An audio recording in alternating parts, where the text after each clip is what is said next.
स्वागत है आपको एक बार फिर से मेरे YouTube चैनल पर। तो आज क्लास 12 के भौतिक विज्ञान अभ्यास 5 में आज हम लोग पढ़ेंगे चुंबकन तीव्रता क्या होता है, चुंबकीय तीव्रता क्या होता है, चुंबकशीलता क्या होता है, आपेक्षिक चुंबकशीलता क्या होता है।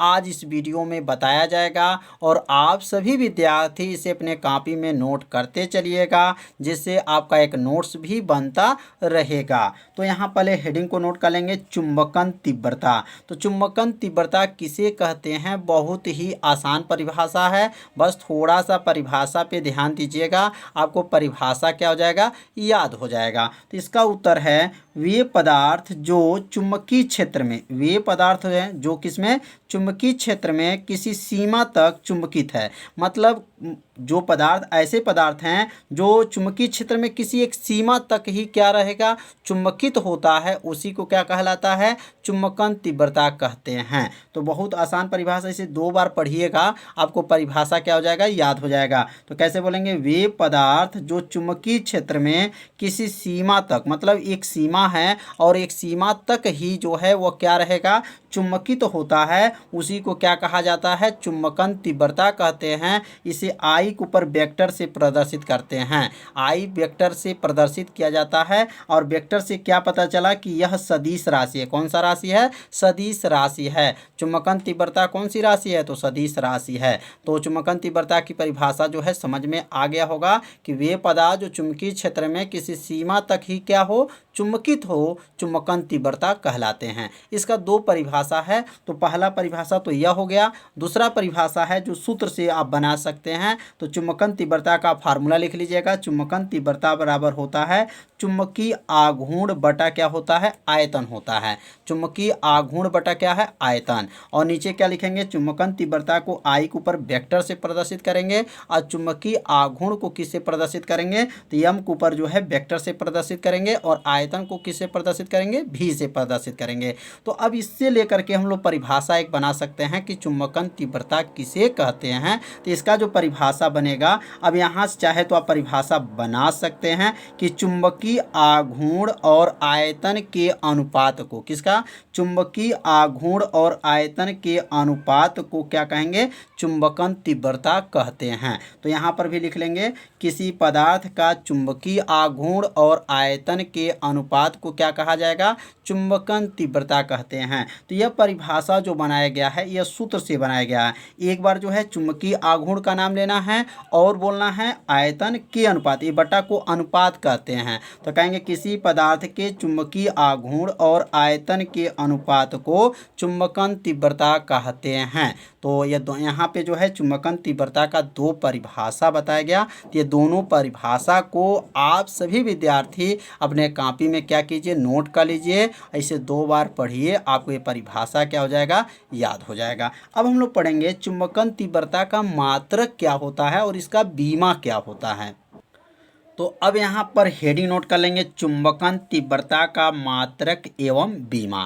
तो चुंबकन तीव्रता का मात्रक क्या होता है और इसका जो है बीमा क्या होता है। अब मात्रक बीमा के बारे में समझेंगे। तो अब इसका सूत्र क्या होता है, तो अभी हम लोग पढ़े हैं चुंबकन तीव्रता का सूत्र होता है, आई के ऊपर क्या है, वेक्टर है, बराबर क्या है, यम के ऊपर जो है वेक्टर है, बटा क्या है, भी है। तो अब यहाँ पे लिखेंगे आई का मात्रक क्या हो गया, आई के ऊपर वेक्टर का मात्रक, मतलब चुंबकन तीव्रता का क्या हो जाएगा, मात्रक हो जाएगा, बराबर इधर क्या बन जाएगा, तो यम के ऊपर जो है भी बटा क्या हो जाएगा, यम के ऊपर जो वेक्टर बटा क्या हो जाएगा, भी का क्या हो जाएगा, मात्रक।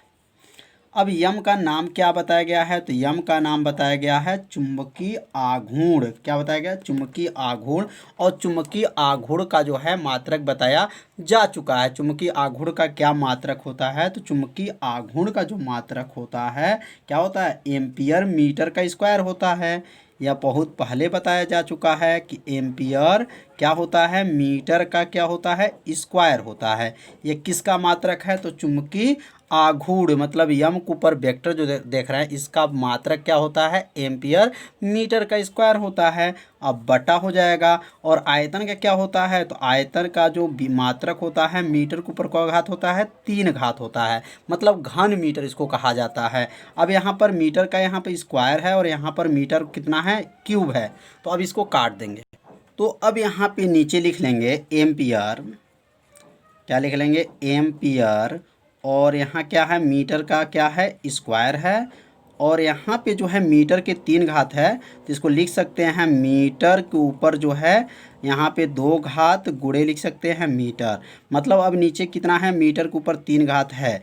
अब इसको ऐसा क्यों लिखा गया है, क्योंकि इस मीटर स्क्वायर से इस मीटर स्क्वायर को क्या करेंगे, काट देंगे। तो बचेगा क्या, तो मीटर स्क्वायर से मीटर स्क्वायर जब कट गया तो क्या बच जाएगा, तो यहाँ लिख लेंगे एम्पियर मीटर। क्या बचेगा, एम्पियर बचेगा। और यहाँ से क्या बचेगा, मीटर। तो एम्पियर मीटर इसका क्या है, मात्रक हो गया। तो चुंबकन तीव्रता का मात्रक क्या है, एम्पियर प्रति मीटर। अगर इस चुंबकन तीव्रता का बीमा निकालते हैं तो बीमा क्या बनेगा, तो यहाँ लिख लेंगे आई का बीमा बराबर हो जाएगा। तो एम्पियर मतलब धारा, और धारा का बीमा क्या होता है, ए होता है। और मीटर मतलब लंबाई, लंबाई का बीमा क्या होता है, तो यल होता है। मतलब लंबाई का मात्रक जो मीटर होता है और लंबाई का बीमा जो है यल होता है। अब यह जो यल जो है ऊपर जब जाएगा तो यहाँ यल जो है 1 घात है, ऊपर जाएगा तो क्या बन जाएगा, इनवर्स हो जाएगा। तो ए यल के ऊपर क्या हो जाएगा, -1 घात हो जाएगा। तो इसका बीमा क्या हो गया, ए यल का इनवर्स आ गया। तो समझ में आ गया होगा कि चुंबकन तीव्रता का मात्रक क्या है और चुंबकन तीव्रता का जो है बीमा क्या है। तो अब पढ़ेंगे चुंबकीय तीव्रता क्या होता है।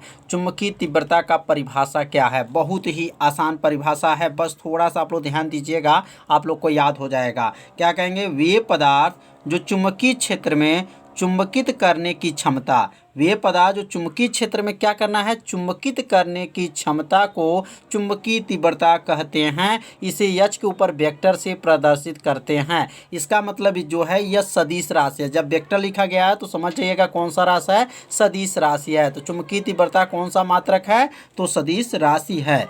तो यहाँ लिख सकते हैं कि चुंबकीय तीव्रता का सूत्र क्या होता है, तो एच के ऊपर वेक्टर बराबर होता है बी के ऊपर वेक्टर बटा म्यू नॉट बोला जाता है इसको, या म्यू जीरो भी कह सकते हैं, -आई, आई के ऊपर वेक्टर। तो सबका नाम क्या है, तो इसका नाम है चुंबकीय, क्या नाम है, प्रेरण। इसका नाम क्या है, चुंबकशीलता। और इसका नाम क्या है, चुंबकन तीव्रता नाम है। तो इसका सूत्र लिख लीजिए। ये सूत्र के सहायता से जो है अभ्यास में जो न्यूमेरिकल होता है इस सूत्र के सहायता से हल किया जाएगा। तो चुंबकीय तीव्रता समझ में आ गया होगा कि वे पदार्थ जो चुंबकीय क्षेत्र में क्या होता है, चुंबकित करने की क्षमता ही चुंबकीय तीव्रता कहलाती हैं। अब हम लोग पढ़ेंगे चुंबकशीलता क्या होता है, चुंबकशीलता की परिभाषा क्या है।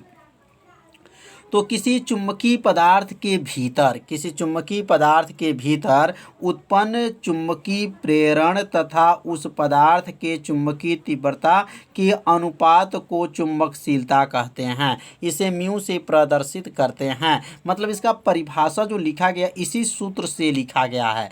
आप चाहे तो इस सूत्र से परिभाषा बना सकते हैं। पहले इसका नाम लिखेंगे चुंबकीय प्रेरण और एक का नाम है चुंबकीय तीव्रता। क्या नाम है, चुंबकीय तीव्रता के अनुपात, ये बटा को अनुपात कहा जाता है। तो क्या कहेंगे, चुंबकीय प्रेरण चुंबकीय तीव्रता के अनुपात को चुंबकशीलता कहते हैं। इसे म्यू से प्रदर्शित करते हैं। कितना आसान है, कैसे बोलेंगे, पहले इसका नाम लेंगे तो क्या बोलेंगे, इसका नाम हो जाएगा चुंबकीय प्रेरण और इसका नाम क्या हो जाएगा, चुंबकीय तीव्रता के अनुपात को चुंबकशीलता कहते हैं। तो इसका परिभाषा जो है आप सभी विद्यार्थी बना सकते हैं। जब आप सूत्र याद रखेंगे तो परिभाषा भी क्या हो जाएगा, इसका बन जाएगा। तो पहले सूत्र को याद कीजिए, सूत्र बनाना सीखिए। अब हम लोग क्या पढ़ेंगे, इसके बाद आपेक्षिक चुंबकशीलता क्या होते हैं। तो पहले इस परिभाषा को आप सभी विद्यार्थी अपने कॉपी में क्या कीजिए, नोट कर लीजिए। इसे 2 बार पढ़िए, आपको ये परिभाषा क्या हो जाएगा, याद हो जाएगा। अब हम लोग पढ़ेंगे आपेक्षिक चुंबकशीलता क्या है। बहुत आसान परिभाषा है, बस इसका नाम एक बार बोलना है और एक बार नीचे वाला का नाम बोलना है। बस दोनों के अनुपात बोल देंगे, परिभाषा बन जाएगा। तो इसका नाम क्या है, चुंबकशीलता। क्या नाम है, चुंबकशीलता। और इसका क्या नाम है, निर्वात में चुंबकशीलता। के अनुपात को आपेक्षिक चुंबकशीलता कहते हैं। कितना आसान है, कैसे बोलेंगे कि चुंबकशीलता मतलब किसी चुंबकित पदार्थ के चुंबकशीलता और निर्वात की चुंबकशीलता के अनुपात को आपेक्षिक चुंबकशीलता कहते हैं। इसे म्यू आर से प्रदर्शित करते हैं। कितना आसान परिभाषा है। पहले इसका नाम बोलिएगा, फिर इसके बाद से और बोल करके इसका नाम बोलिएगा, का अनुपात। हो गया परिभाषा। कैसे बोलेंगे, चुंबकशीलता और निर्वात में चुंबकशीलता के अनुपात को क्या कहेंगे, आपेक्षिक चुंबकशीलता कहते हैं। इसे म्यू आर से प्रदर्शित करते हैं। और यह मात्रकहीन और बीमाहीन राशि है, क्योंकि इसका मात्रक भी नहीं होता है और इसका जो है बीमा भी नहीं होता है। इसका नाम म्यू का नाम क्या है, तो चुंबकशीलता है। इसका म्यू जीरो भी कह सकते हैं या म्यू नॉट भी बोला जाता है। तो इसे म्यू जीरो या म्यू नॉट कहा जाता है और इसका नाम क्या है, निर्वात की चुंबकशीलता होता है। तो समझ में आ गया होगा। तो आज का पढ़ाई कैसा था, आप सभी विद्यार्थी जरूर कमेंट कीजिए, वीडियो को लाइक कर लीजिए। यदि चैनल पर पहली बार आए होंगे तो चैनल को सब्सक्राइब और घंटी दबाना मत भूलिए, क्योंकि यह लाइव क्लास आपके लिए ही चलाया जा रहा है।